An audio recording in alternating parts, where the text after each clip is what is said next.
بسم الله الرحمن الرحيم والنازعات غرقا والناشطات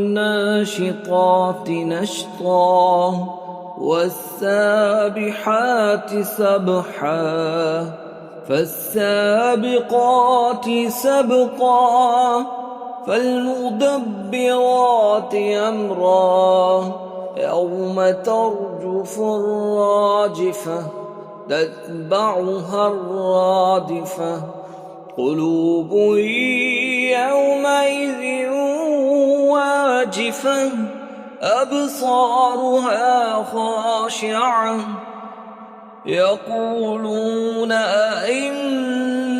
لمردودون في الحافرة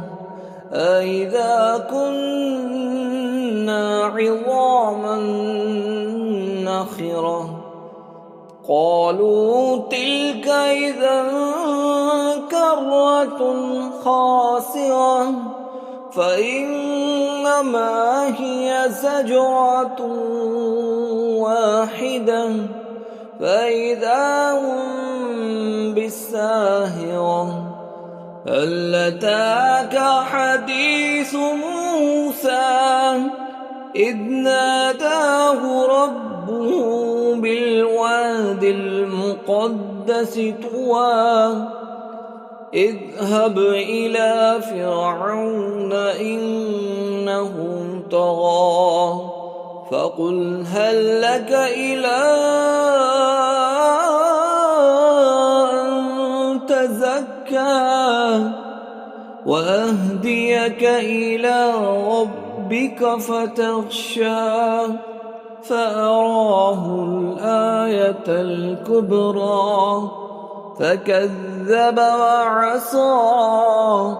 ثم أدبر يسعى فحشر فنادى فقال أنا ربكم الأعلى فأخذه الله نكال الآخرة والأولى إن في ذلك لعبرة لمن يخشى أأنتم أشد خلقا أم السماء بناها رفع سمكها فسواها وأغطش ليلها وأخرج ضحاها والأرض بعد ذلك دحاها أخرج منها ماءها ومرعاها والجبال أرساها متاعا لكم ولأنعامكم فإذا جاءت الطامة الكبرى يوم يتذكر الإنسان ما سعى وبرزت الجحيم لمن يرى فأما من طغى وآثر الحياة الدنيا فإن الجحيم هي المأوى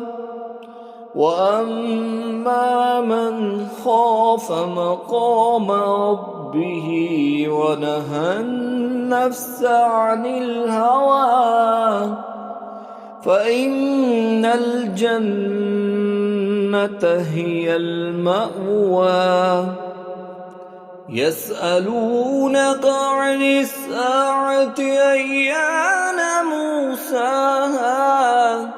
فيما أنت من ذكراها إلى ربك ربك منتهاها إنما أنت منذر من يخشاها كأنهم يوم يرونها لم يلبثوا إلا عشية أو ضحاها صدق الله العظيم.